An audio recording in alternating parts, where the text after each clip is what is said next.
Oi, gente, tudo bem com vocês? Espero que sim. Vamos dar sequência aos nossos estudos.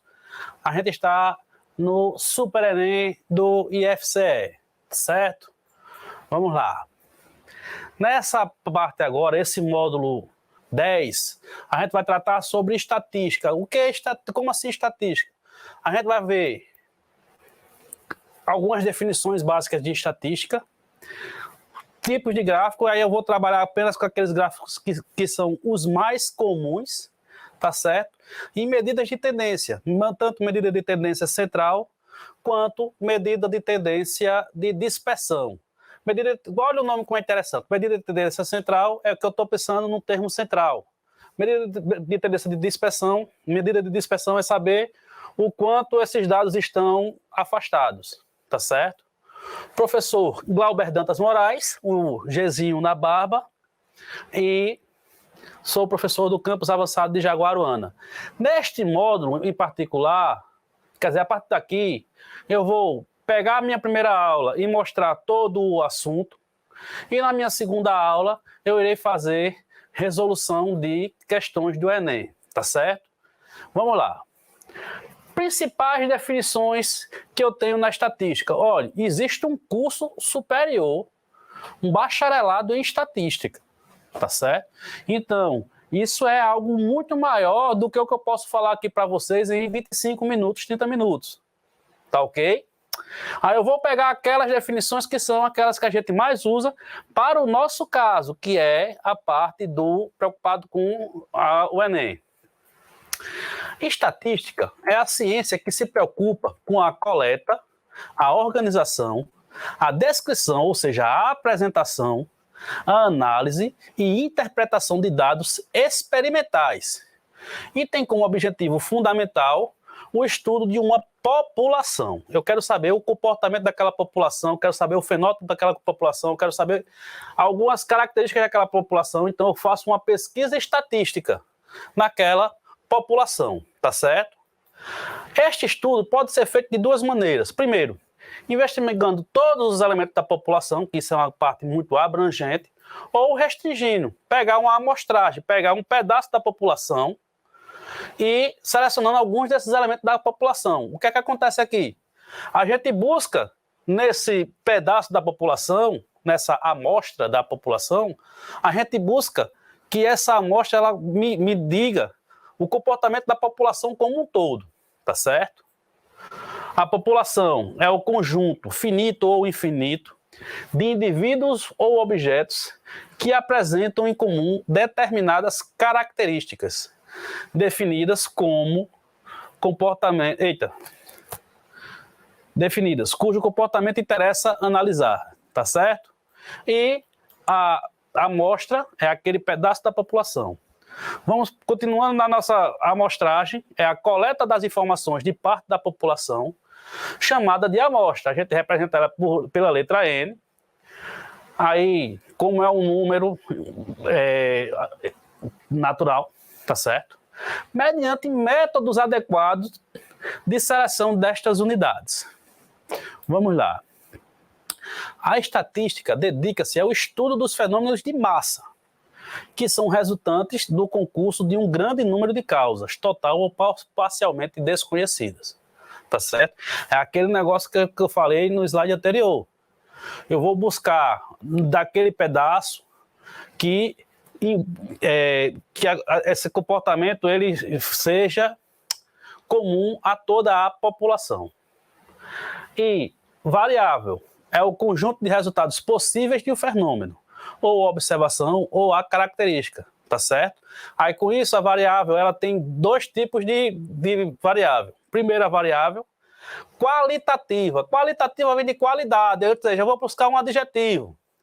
Quando seus valores são expressos por atributos ou qualidade. Cor dos olhos, cor do cabelo, aí é qualitativa. E a segunda, quantitativa de quantidade, seus valores são expressos por números, tá certo? Vou buscar o qualitativo, adjetivo. Quantitativo, aquele númerozinho bonitinho. Entendeu a diferença entre variável qualitativa e quantitativa. E aqui essas definições, elas são as primeiras, é a introdução da estatística. Tá certo, pessoal? Aí, como é que eu faço para apresentar esses dados para o povo? A gente faz essa apresentação de dados através de gráficos. Esses números podem ser obtidos por um processo de contagem ou medição. Quando a gente vai apresentar algum dado de uma forma bonita, a gente procura sempre apresentar esses dados através de um gráfico. Eu posso pegar uma distribuição, uma pesquisa, tá certo? E organizá-la numa tabela. Só que para apresentar fica meio estranho. É por isso que eu prefiro trabalhar com gráfico. E aqui eu vou mostrar para vocês os tipos de gráficos mais comuns que nós temos nas apresentações de gráfico. São eles: gráfico em curva ou linhas. São usados para representar séries temporais, principalmente quando a série cobrir um grande número de períodos de tempo. Aqui eu tenho um exemplo de um gráfico de linha. Note que é uma curva. Pode ser uma reta também, tá certo? Lembra lá de função, aquela retazinha, o comportamento parabólico vai numa parábola e assim vai. É uma curva, é um gráfico de curva, tá certo? Vamos lá. Outro tipo de gráfico que nós temos muito comum na estatística é o gráfico de colunas. É a representação de uma série estatística através de retângulos dispostos em colunas na vertical ou em retângulos na horizontal, tá certo? Esse tipo de gráfico representa praticamente qualquer série estatística. A maioria das vezes que a gente quer representar uma distribuição estatística, a gente busca sempre apresentar no gráfico de colunas, que é o mais intuitivo para a gente. Como assim, Glauber? Olha aí esse gráfico aí. Todos esses gráficos que eu estou pegando, eu peguei de prova do Enem, tá? Olha, o que é que acontece aqui nesse gráfico? A coluna, ela vai me dizer qual a altura da coluna aqui, ela vai me dizer o valor. Por exemplo, nesse caso aqui, a fonte de energia no petróleo, a porcentagem de energia mundial é 40% da energia mundial, nesse gráfico, é através de petróleo. Aqui, cerca de 25% é de carvão, 20% gás, 10% energia nuclear, 5% hidrelétrica. No Brasil isso muda, tá certo? E outros é algo abaixo de 5%. Então, a altura da coluna, ela vai me dizer qual o valor daquele gráfico, daquele dado, daquela distribuição. Beleza? Vamos lá. E o outro tipo de gráfico que nós temos muito comum no nosso dia a dia é o gráfico de setores, aquele famoso gráfico de pizza. É a representação gráfica de uma série estatística em um círculo de raio qualquer, por meio de setores com ângulos centrais proporcionais às ocorrências. O que é que ocorre aqui? Está vendo aqui esse gráfico de setores, o famoso gráfico de pizza? Olhe, este ângulo daqui, 90 graus, que equivale a 25%. Se a volta completa é 360, um quarto vai ser 90 graus, vai ser que 25% é um quarto da pesquisa, tem que ser o ângulo reto. Então, este ângulo daqui é um ângulo reto, tá certo? Quanto é que vai medir esse ângulo aqui? Não é 10%? Vai ter que ser um ângulo de 36 graus. Beleza? Você tem que... E quando a gente vai montar esse gráfico, a gente tem que se preocupar com isso. Tá certo? Com um ângulo central. Um ângulo que tem vértice no centro. Beleza? Então, são esses os 3 tipos de gráfico mais utilizados, que mais caem nas provas do Enem. Vamos agora para as medidas de tendência. Medidas de tendência central. A primeira, que é a mais conhecida de todo mundo, é a média aritmética simples. E ela diz o seguinte, olha, seja x uma variável que assume os valores x índice 1, x índice 2, x índice 3 e assim sucessivamente, x índice n. A média aritmética simples de x, representada por x barra, é definida por a soma de todos os termos dividido pela quantidade de termos, tá certo?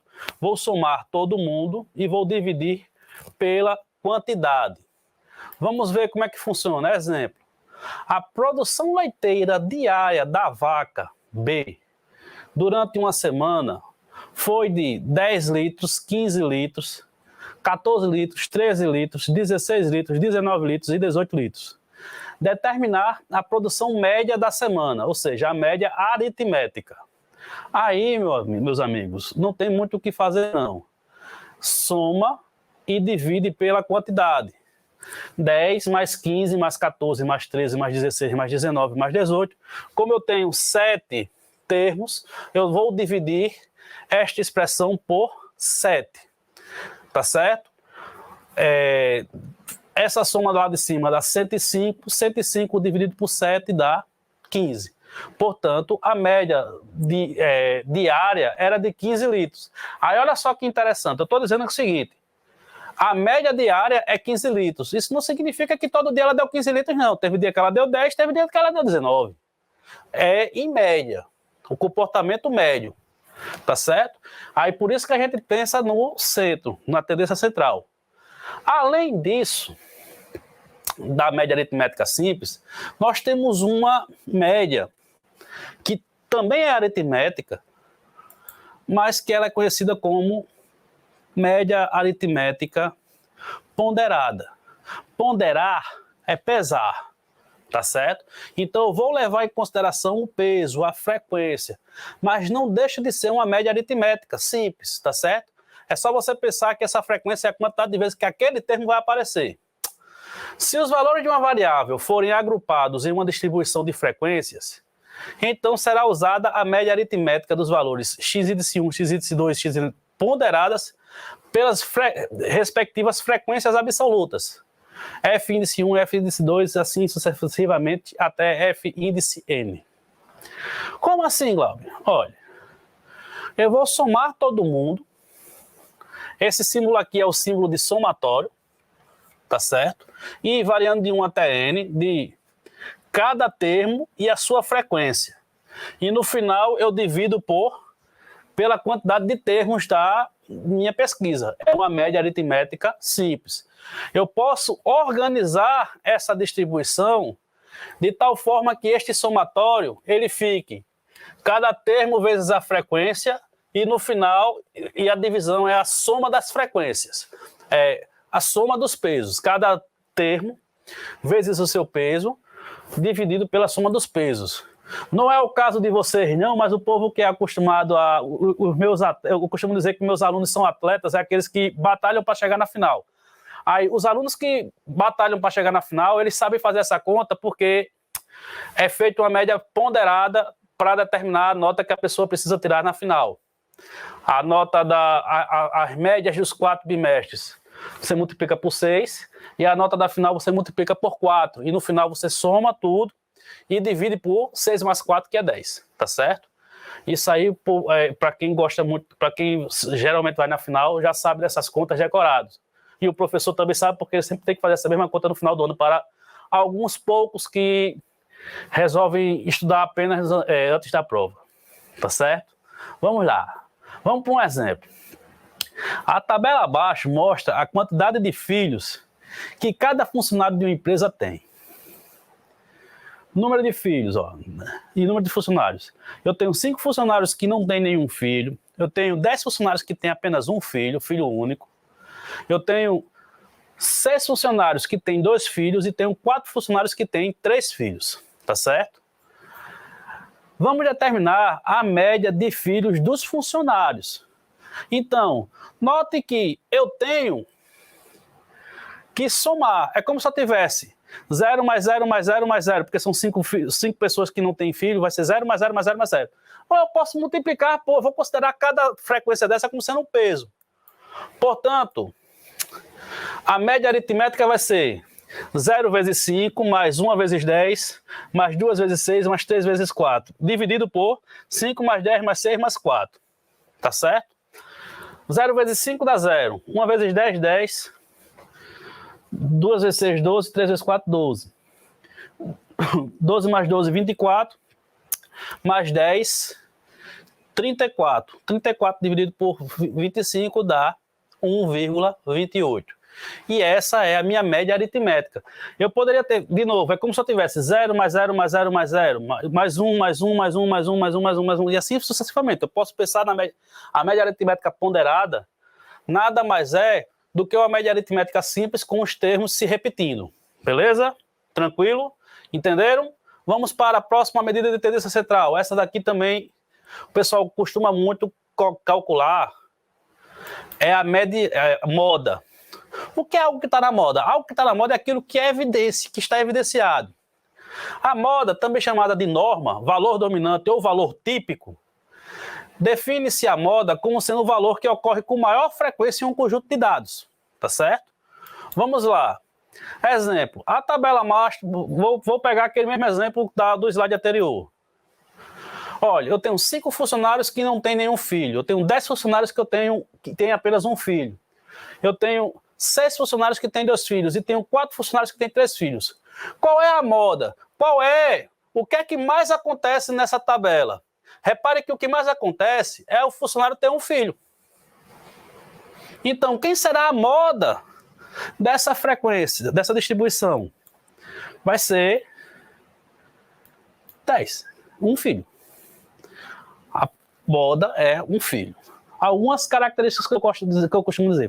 Uma distribuição, ela não precisa ter apenas uma moda. Ela pode ser bimodal, trimodal, ela pode ter várias modas. Como ela também pode ser amodal, ela pode não ter moda, tá certo? Mas para determinar a moda, você vai buscar aquilo que aparece com maior frequência. Beleza? Entenderam? Vamos para a próxima medida de tendência central, que é a mediana. A mediana é uma medida de posição cujo número divide um conjunto de dados em duas partes iguais. Por esse motivo, a mediana é considerada uma medida separatriz, separa em 2 pedaços iguais. Portanto, a mediana se localiza no centro, ou seja, é um termo central de um conjunto de números ordenados segundo uma ordem de grandeza, ou seja, o que é que isso quer dizer? Eu quero calcular a mediana. Eu vou organizar esses dados, na ordem crescente ou decrescente, tanto faz. Organizo esses dados e quero saber quem é que está no meio. Nesse caso, eu tenho 2 opções. A primeira opção é eu ter um termo lá no meio. Aí eu consigo encontrar aquele termo central. A segunda é, no meio, eu não consegui dividir, encontrar aquele termo central, vai ter 2. Aí, nesse caso, eu faço a média aritmética desses 2 termos, tá certo? Vamos ver um exemplo. A tabela abaixo mostra a quantidade de filhos que cada funcionário de uma empresa tem. Está lá bonitinho. Vamos determinar a mediana dos filhos dos funcionários. Vou organizar isso na ordem crescente. Olha, 5 filhos, 10 com 1, 5 com nenhum, 10 com 1, 6 com 2 e 4 com 3. Se você pegar 25 e dividir por 2, já que eu estou querendo a mediana, isso aqui vai dar 12,5. Ou seja, eu tenho 12 para cá, o meu 13º termo vai ser a mediana e eu vou ter 12 números para o outro lado. Tá certo? Quando a quantidade de termos da distribuição é um número ímpar, a gente chega no termo central. Quando ela é um número par, aí eu vou ter 2 termos centrais. Tá certo? E como eu tenho 2 termos centrais, a mediana eu pego aquela a média aritmética dos 2. Beleza? E assim a gente consegue. Então, para calcular a mediana é só isso, Glauber? Você organiza na ordem crescente e vê quem está no meio. Vamos falar, portanto, a mediana da distribuição é 1. Vamos falar agora de medidas de dispersão. A primeira é a variância. Variância é uma medida de dispersão que verifica a distância entre os valores da média, a distância entre os valores e a média. O cálculo da variância V é obtido através da soma dos quadrados da diferença entre cada valor e a média aritmética x barra, dividida pela quantidade de elementos observados. Só para você ter noção. Por que soma de quadrados? Esse negócio está muito complicado. Não, é porque é o seguinte. Quando eu faço essa diferença, pode ser que dê um número negativo. É por isso que eu faço é por isso que eu levo ao quadrado, para trabalhar apenas com valores positivos. Beleza? Então, o que é que eu faço? Eu pego cada valor e subtraio da média. Por exemplo, a produção leiteira diária da vaca B durante uma semana foi de 10, 15, 14. Aquele mesmo exemplo lá da média aritmética simples, tá certo? Vamos determinar a variância dessa distribuição. A primeira coisa que a gente sabe é que a média da distribuição é 15 litros, que a gente já fez essa conta lá na parte da média aritmética, né? Com isso, quem será a variância? Vai ser 10 menos 15 ao quadrado, 15 menos 15 ao quadrado, 14 menos 15 ao quadrado, 13 menos 15 ao quadrado, 16 menos 15 ao quadrado, 19 menos 15 ao quadrado, 18 menos 15 ao quadrado. E isso tudo eu divido pela quantidade de termos, que é 7. Olha, fazendo essas contas aí vai ficar menos 5 ao quadrado, 0 ao quadrado, menos 1 ao quadrado, menos 2 ao quadrado, 1 ao quadrado, 4 ao quadrado, 3 ao quadrado. Numa expressão numérica que eu tenho potências e adições, primeiro eu resolvo as potências. Portanto, vai ficar 25 mais 1 mais 4 mais 1 mais 16 mais 9. Olha, quando você vai fazer uma conta dessa aqui, eu costumo fazer o seguinte, eu costumo juntar 1 com 9, 10. 4 com 16, 20. 10 mais 20, 30. Mais 25, 55, mais 1, 56. 46, quer dizer. Eita. De novo, 1 com 9, 10. 4 com 16, 20. 10 mais 20, 30. Mais 25, 55. Mais 1, 56. Então aqui é 56. 56 dividido por 7. A variância, aqui não é esse valor, desculpe. 56 dividido por 7, a variância é 8. Tá certo? Portanto, eu verifico que a dispersão é 8, tá muito disperso. Só que, além disso, existe um outro tipo de medida de dispersão. E esse medida de dispersão aparece, é o que é mais buscado. Eu quero saber o quanto esse negócio está disperso. É o desvio padrão. O desvio padrão indica qual é o erro se quiséssemos substituir um dos valores coletados pelo valor da média. Ele é calculado pela raiz quadrada da variância. Por exemplo, naquele nosso caso do exemplo anterior, que a produção leiteira diária da vaca durante uma semana foi nessa distribuição, vamos determinar o desvio padrão dessa distribuição. A gente sabe que a variância é 8. Desculpa aqui, pessoal, é 8, tá? Logo, a variância vai ser o desvio padrão, o φ.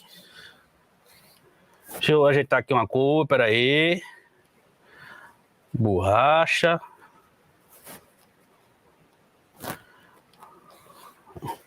Pronto. Vamos devagar que o santo sempre vai ajudar. Pronto. Então,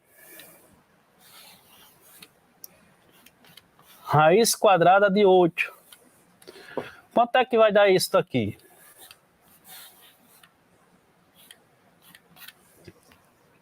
Olha, raiz quadrada de 4 é 2. Raiz quadrada de 9 é 3. Então, quem será a raiz quadrada de 8? A raiz quadrada de 8 é alguém entre 2 e 3. Beleza? Aí, como o 8 está muito perto de 3, eu vou pensar no número 2,8. Você fazendo 2,8 vezes 2,8, vamos ver se passa de 8, ó. 8 vezes 8, 16, vai 1. 8 vezes 2, 16. 8 vezes 8, 64. Varei. Vai 6. 8 vezes 8, 16, mais 6, 22. 2 vezes 8, 16. Vai 1. 2 vezes 2, 4, mais 1, 5. Então, meu resultado aqui dá 7, 8, 4. Repara que já ficou 7,84. Está bem pertinho de 8. Se eu fizer 2,9, vai passar. Então, o desvio padrão aqui vai ser aproximadamente 2,8. Tá certo? E com isso, a gente consegue determinar o erro dessa pesquisa. 2 pontos para cima, 2 pontos para baixo. 2,8 pontos para cima, 2,8 pontos para baixo. Tá certo, pessoal? Assim a gente termina a parte do conteúdo de estatística. E agora, na próxima aula, a gente vai fazer uma resolução de exercícios. No mais, espero que vocês tenham entendido. Saúde e sucesso para todos e até a próxima.